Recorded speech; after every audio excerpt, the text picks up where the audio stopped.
Today we are going to start chapter first of class 10th maths, that is real number। जैसे chapter का नाम है real number, तो हम यहाँ पर जितने भी ऑपरेशन परफॉर्म करेंगे वो सभी रियल नंबर पे होंगे। अब सबसे पहले रियल नंबर होते क्या हैं? रियल नंबर के लिए हमारे पास जो नंबर लाइन पर रिप्रेजेंट हो जाए, जो नंबर हमारे नंबर लाइन पर रिप्रेजेंट हो जाए, उन नंबर्स को हम रियल नंबर बोलते हैं। रियल नंबर बेसिकली दो टाइप के होते हैं, एक rational number and irrational number. Rational number and irrational, ये दोनों टाइप के नंबर्स होते हैं और इन्हीं दोनों टाइप के नंबर्स पर हम यहाँ पर जितने भी ऑपरेशन परफॉर्म करेंगे इन दोनों टाइप्स के नंबर पर ही करेंगे। तो सबसे पहला टॉपिक जो हमें इस चैप्टर में पढ़ना है वो है यूक्लिड्स डिवीजन लेमा। अब यहां देखते हैं यूक्लिड, एक ये यूक्लिड साइंटिस्ट थे और डिवीजन का मतलब समझते ही हो कि हमें यहां डिवाइड करना है बेसिकली। और लेमा, तो लेमा क्या होता है, मैं लेमा को एक बार डिफाइन कर देता हूं। लेमा क्या होती है? Lemma is a proven statement. Lemma is अ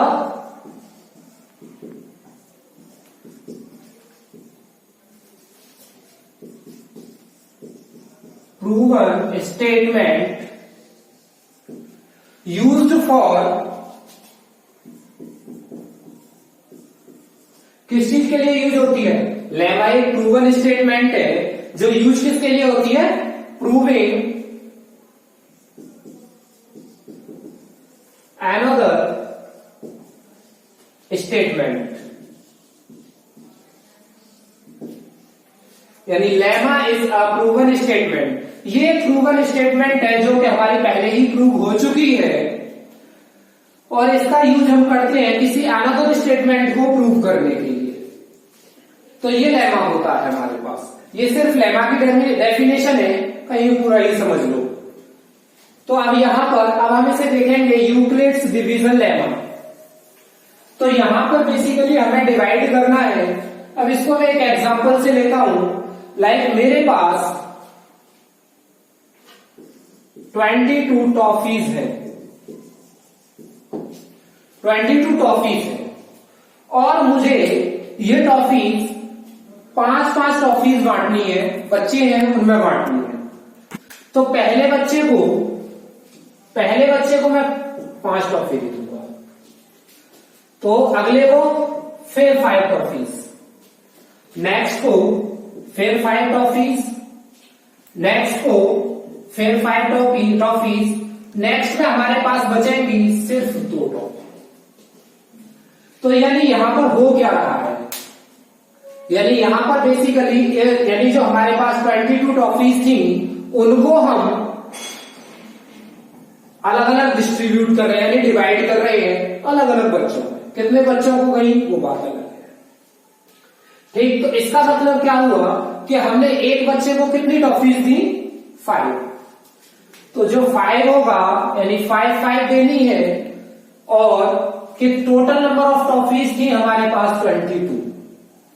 तो इनको डिवाइड कर देंगे तो 5 4 20 और माइनस करेंगे तो 2, यानी कि 4 बच्चों में कंप्लीट बढ़ चुकी है और 2 हमारे पास बची है। तो अगर इसको ये जो होता है हमारे पास, इसको बोलते हैं हम डिवाइजर और ये जो होता है इसको बोलते हैं डिवाइडेंड और ये होता है हमारे पास क्वोशिएंट और ये जो बच गया ये होता है हमारे पास रिमाइंडर। अब इस सब को हम एक फॉर्म में लिख लेते हैं। Dividend equals to divisor into quotient plus remainder. इस फॉर्मेट में हम इसको लिख लेते हैं। मैं मान लो डिवाइडेंड को मैं ए सपोज कर लेता हूं, डिवीजर को मैं बी मान लेता हूं, क्वोशिएंट को मैं क्यू सपोज कर लेता हूं और रिमाइंडर को आर। ठीक, डिवाइडेंड को ए, डिवीजर को बी, क्वोशिएंट को क्यू और रिमाइंडर को आर। जब मैं इसको लिखता हूं स्टेटमेंट की फॉर्म में, तो a equals to b into q plus r. ये होता है हमारे पास यूक्लिड डिवीजन लेमा का फॉर्मूलेट। अब इसको देखते हैं। अब यहां पर इस आर के साथ जो रिमाइंडर है उसके साथ एक कंडीशन अप्लाई होती है। जो ये रिमाइंडर है या तो ये 0 होगा या 0 से बड़ा होगा, यानी remainder is equal and more than 0 and less than divisor यानी बी से। यानी हमारे पास जो रिमाइंडर होगा वो 0 या 0 से बड़ा होगा और जो हमारे पास डिवीजर है उससे ये छोटा होगा। अब यहां पर अगर इसी को देखते हैं, मैं अगर इसको एक छोटे से एग्जांपल से लेता हूं,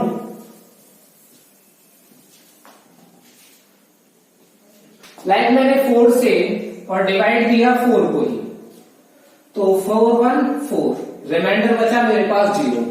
अगर मैंने 4 से और 5 को डिवाइड किया, 4 1 4 और रिमाइंडर बचा 1। मैंने 4 से और 6 को डिवाइड किया, 4 1 4, रिमाइंडर बचा 2। 4 से मैंने 7 को डिवाइड किया, 4 1 4, रिमाइंडर बच गया 3। फिर मैंने 4 से और फिर 8 को डिवाइड किया, तो 4 2 8, रिमाइंडर बचा मेरे पास 0। और इसी तरीके से 4 से 9 को डिवाइड किया, 4 2 8, रिमाइंडर आ गया 1। तो यहां हमें रिमाइंडर में क्या दिख रहा है? 0 1 2 3, फिर 0 आ गया, फिर 1, फिर 2, फिर 3। इसी तरीके से यहां पर रिमाइंडर जो वैरी करेगा 0 से 3 तक, यानी 0 1 2 3। अब यहां देख रहे हैं डिवीजर जो हमारे पास था वो 4 था, तो रिमाइंडर 0 आया, 1 आया, 2 आया, 3 आया। यानी कि हमारे पास जो रिमाइंडर बच रहा है वो क्या है? जो डिवाइजर है उससे छोटा है। तो हमने यहां पर यही चीज देखी थी कि जो रिमाइंडर होता है वो या तो 0 होता है या 0 से ग्रेटर देन होता है, और जो डिवीजर होता है उससे वो लेस देन होता है, यानी कि डिवीजर के इक्वल भी नहीं होता। अगर डिवीजर के इक्वल पहुंच जाएगा तो फिर एक बार डिवाइड और हो जाएगा। तो इट मींस जो रिमाइंडर होता है वो हमारे पास 0 से ग्रेटर देन और इक्वल्स टू एंड डिवीजर से छोटा। अब यही जो फॉर्मेट है a equals to b q plus r, ये जो फॉर्मेट है a equals to b q plus r, यही हमारे पास यूक्लिड्स डिवीजन लेमा में यूज होगा। अब चलो इसको एक एग्जांपल से देखते हैं। अब इसको एक एग्जांपल देखेंगे। अब तो यहां पर एक एग्जांपल देखते हैं। Show that every positive even integer is of the form 2q and that every positive odd integer is of the form 2q plus 1 where q is some integer। अब यहां पर इस एग्जांपल को हम यूक्लिड्स डिवीजन लेमा से करते हैं। अब यूक्लिड डिवीजन लेमा का स्टेटमेंट तो पता ही है, a equals to b q plus r, a equals to b q plus r. अब यहां पर हम a को सपोज कर लेते हैं, let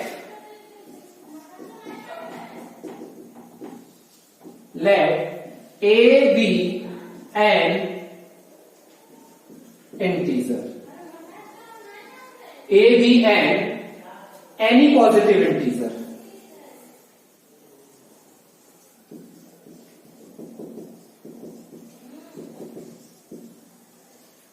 and b equals to 2 suppose कर लेते।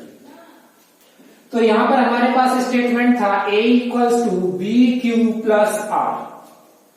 तो यहां से b की वैल्यू 2 है, तो मैं यहां पर रख दूंगा 2q प्लस आर। अब यहां पर रेंज r की रेंज क्या होगी, यानी रिमाइंडर क्या होगा, वो 0 या 0 से बड़ा होगा, और इस ये जो हमारे पास डिवाइजर है इससे ये छोटा होगा। यानी आर की वैल्यू क्या क्या हो सकती है हमारे पास, एक तो 0 हो सकती है, एक 1 हो सकती है। तो मैं यहां पर देखता हूं for r equals to 1, r equals to 1 के लिए लेंगे तो हमारे पास ए इक्वल्स टू क्या हो जाएगा, अब यहां आर की जगह sorry r equals to 0, for r equals to 0, तो यहां आर की जगह मैं 0 पुट करा दूंगा, तो यानी 2q प्लस 0, तो a इक्वल्स टू हो गया 2q। अब यहां देखते हैं फिर, अभी r इक्वल्स टू किसके लिए हो गया, ये 0 के लिए हो गया, r की दो वैल्यू थी 0 एंड 1, तो फॉर r इक्वल्स टू 1, अब r इक्वल्स टू 1 के लिए लेंगे तो a equals to 2q plus 1। अब यहां एक चीज देखते हैं, किसी भी इंटीजर में अगर इवन नंबर से मल्टीप्लाई हो जाए, किसी भी इंटीजर में अगर इवन नंबर से मल्टीप्लाई हो जाता है तो वो नंबर हमारा इवन बन जाता है। लाइक मेरे पास एक नंबर है 3 और इसमें कोई मैंने एक नंबर है मेरे पास 3 और कोई भी एक इवन नंबर मैंने 2 ले लिया, इससे अगर मल्टीप्लाई किया तो होता है 6 जो कि एक इवन नंबर है। मैं यहां पर कोई भी नंबर ले सकता हूं और ये भी इवन नंबर में कोई भी ले सकता हूं। इवन नंबर आप लोग जानते होंगे जो 2 से डिवाइड हो जाए, ठीक। तो अगर यहां पर देखते हैं इस स्टेटमेंट को कि यहां पर आया हमारे पास 2q और 2q में देख रहे हैं हमारे पास 2 से मल्टीप्लाई हो रहा है। अगर 2 से इसमें मल्टीप्लाई हो जा रहा है तो इसका मतलब क्या है कि ये कैसा नंबर बनेगा, पूरा इवन नंबर। तो हमारे पास यहां पर उसने यही कहा था, show that every positive even integer is of the form 2q, यानी कि जितने भी हमारे पास पॉजिटिव इवन इंटीजर होंगे वो सभी किस फॉर्म में होंगे, 2q की फॉर्म में, जो कि हमारे पास यहां से हो गया। और at that every positive odd integer, अब यहां पर एक चीज देखते हैं, जैसे कोई इवन नंबर आता है लाइक 2, 4, 6, 8, 10, अगर इससे अगला नंबर जस्ट अगला या जस्ट पिछला, ठीक, तो यानी कि मैं इसमें अगर एक प्लस करूं, जस्ट नेक्स्ट नंबर लेता हूं +1, यहां +1 करता हूं, यहां +1 करता हूं, यहां पर भी और यहां पर भी, तो ये बन गया 3, ये हो गया 5, ये हो गया 7, ये हो गया 9, ये हो गया 11। तो जैसे ही इवन नंबर से जस्ट नेक्स्ट नंबर होता है वो सभी हमारे पास ऑड नंबर आ जाते हैं, ये सभी ऑड नंबर आ गए हमारे पास। तो यानी अगर इवन नंबर में 1 को प्लस किया जाए, यानी इवन नंबर में अगर किसी ऑड नंबर को प्लस किया जाए, अगर इसको ऐसे भी देख सकते हैं, जरूरी नहीं कि यहाँ 1 ही आए, कोई भी ऑड नंबर आ सकता है, 1 आ सकता है, 3 आ सकता है, 5 आ सकता है, 7 आ सकता है, 9 आ सकता है, कोई भी नंबर आ सकता है। अगर मैं उनको ऐड करता हूं तो वो ऑड नंबर बन जाते हैं, ठीक। अब इसके बाद इसका सेकेंड ये स्टेटमेंट देखते हैं जो हमारे पास ये आया 2q प्लस 1। तो यहां पर ये वाला जो 2q था ये तो हमारे पास इवन हो रहा है और इसमें प्लस क्या हो रहा है, एक ऑड नंबर। तो इसका मतलब अगर मैं पूरे को देखता हूं तो ये पूरा कैसा नंबर हो गया, इवन प्लस ऑड, यानी ऑड हो जाएगा। इसको ऐसे भी देख लो, even plus odd equals to odd ही आता है, क्लियर है। तो यहां पर देखते हैं तो इवन प्लस ऑड, तो ऑड नंबर आ गया, तो इसका मतलब क्या हो गया कि जितने भी हमारे पास पॉजिटिव ऑड इंटीजर होंगे वो किस फॉर्मेट में होंगे, 2q प्लस 1 के फॉर्मेट में। हमें यहां पर यही करना था। अब देखेंगे हम इसमें एक अगला एग्जाम्पल, एक और एग्जाम्पल इसमें देखते हैं। Show that any positive odd integer is of the form 4q plus 1 और 4q plus 3 where q is some integer। अब इसमें हम सॉल्यूशन करते हैं, देखते हैं।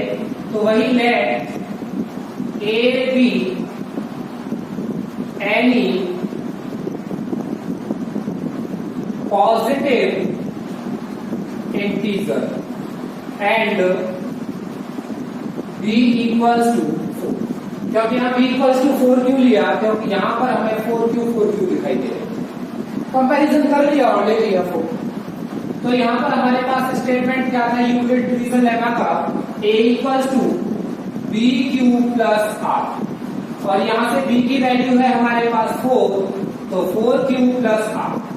तो यहाँ से r की वैल्यू हमारे पास क्या होगी, r की वैल्यू 0 या 0 से बड़ी होगी, और छोटी किससे होगी, 4 से, यानी r इज ग्रेटर देन और equals to 0 and less than 4। अब यहाँ r की वैल्यू क्या क्या हो जाएगी, या तो 0 हो सकती है, 1 हो सकती है, 2 हो सकती है, 3 हो सकती है। अब r की हर एक वैल्यू के लिए पहले 0 के लिए, फिर 1 के लिए, फिर 2 के लिए, फिर 3 के लिए, इनको देखते हैं। तो सबसे पहले for r equals to 0, for r equals to 0, तो a की वैल्यू हमारे पास क्या हो जाएगी, 4q प्लस 0, यानी a इक्वल्स टू 4q। अब for r equals to 1, r equals to 1 के लिए लिया, तो a की वैल्यू हो जाएगी अब हमारे पास 4q plus 1। Next for r equals to 2, तो a की वैल्यू हो जाएगी अब हमारे पास 4q plus 2। For r equals to 3, तो a की वैल्यू हो जाएगी 4q plus 3।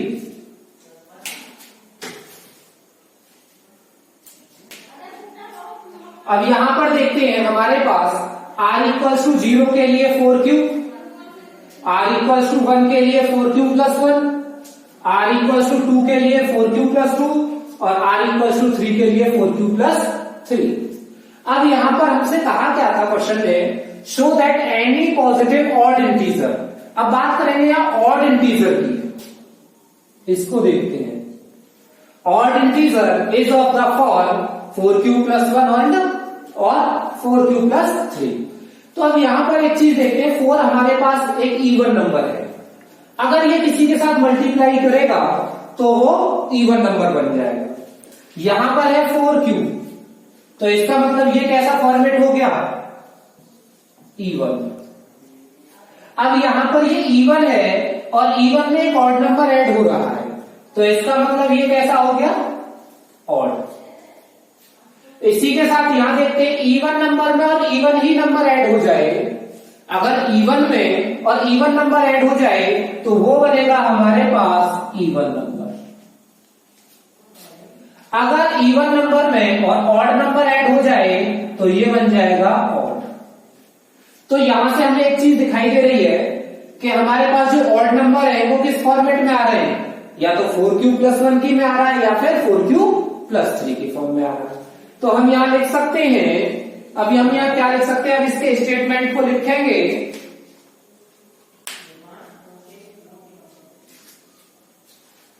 Therefore any positive odd integer is of the form 4q plus 1 और 4q plus 3। ये हो गया हमारे पास इसका सॉल्यूशन। अगर यहां पर ऑड के बजाय इवन दे देता, और अगर इवन देता तो यहां पर हमें देता फिर 4q और यहां देता फिर 4q प्लस 2, तो यहां पर हमें 4q और 4q प्लस 2 दिखाई दे रहे हैं। तो बस यहां पर any positive even integer is of the form 4q और 4q प्लस 2। तो ये यहां पर हमारे पास एक एग्जांपल से हम लोगों ने यूक्लिड डिवीजन लेमा को यहां पर हम कंप्लीट कर चुके हैं। अगला टॉपिक है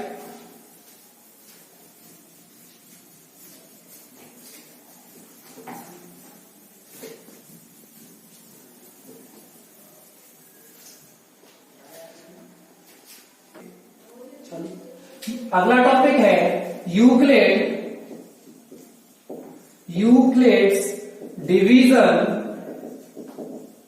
एल्गोरिथम।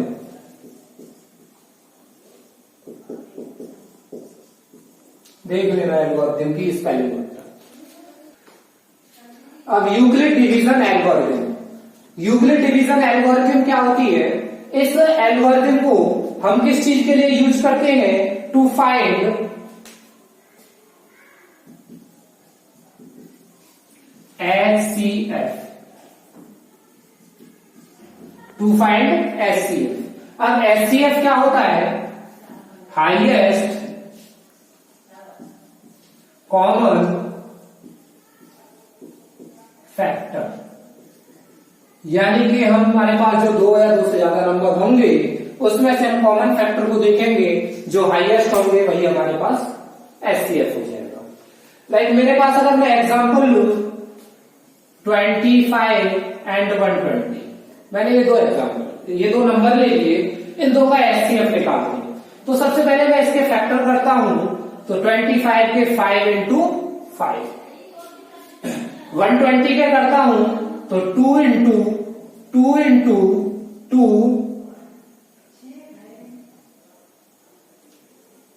इंटू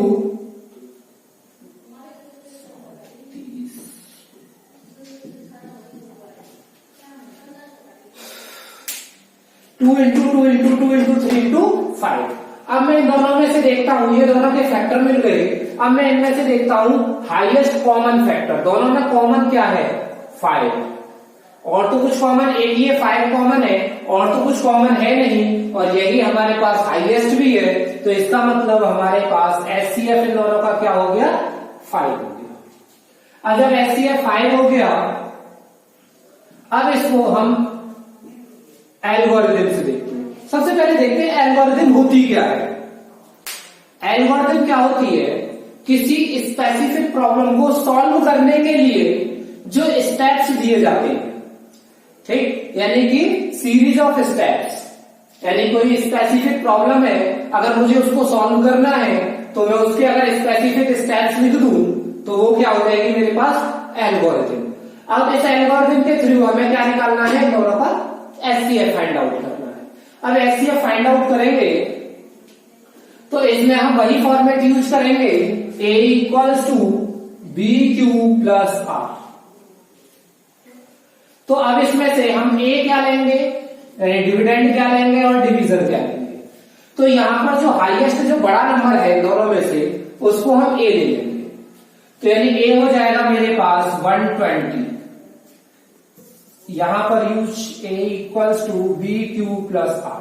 तो A की वैल्यू हो जाएगी 120, और यहां पर 25 से इसको डिवाइड करेंगे, तो 25 से इसको डिवाइड किया जाता है, 25 4 100 और 220 रिमाइंडर।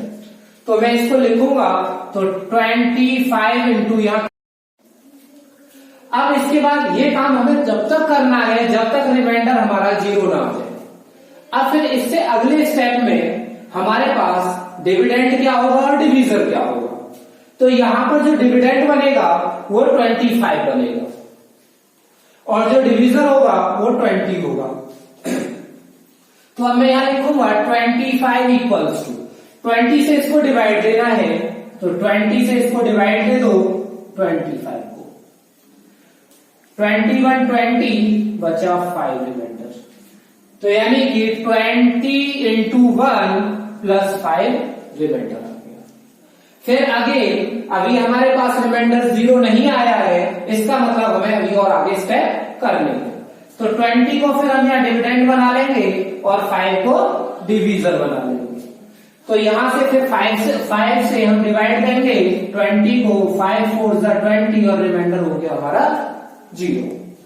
5 से कैंसिल आउट 4 टाइम्स प्लस 0। अब जो लास्ट में जहां रिमाइंडर 0 बचता है उसी का जो डिवाइजर होता है वही हमारे पास HCF होता है। तो इसका डिवाइजर क्या है? 5। तो इसका मतलब हमारे पास इसका HCF क्या हो गया? 5 हो गया। इस तरीके से हम इसमें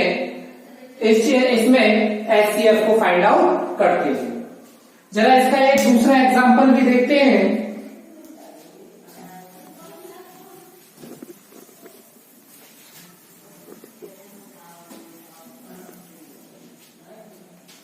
इसका दूसरा एग्जांपल देखते हैं। अगर मेरे पास है 820 एंड एक नंबर है 420, 820 एंड 420। तो यहां से देखते हैं तो ये इसी फॉर्मेट में a equals to b q plus r के फॉर्मेट में बनाना है। ये हमारे पास dividend, b divisor, q quotient, r reminder.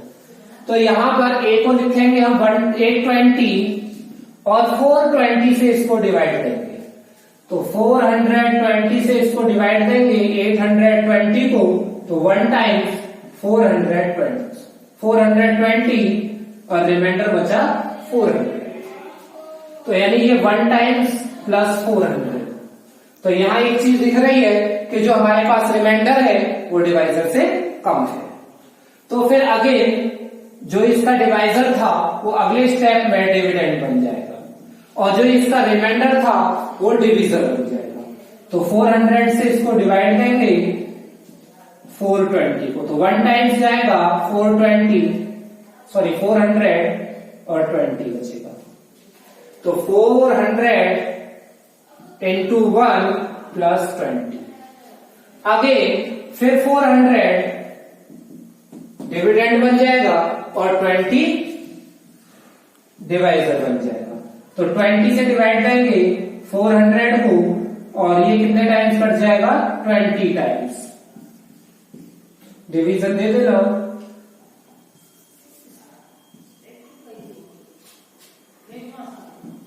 और यहां रिमाइंडर 0 आया, तो इसमें जो हमारे पास डिवाइजर है वही हमारे पास क्या हो जाएगा?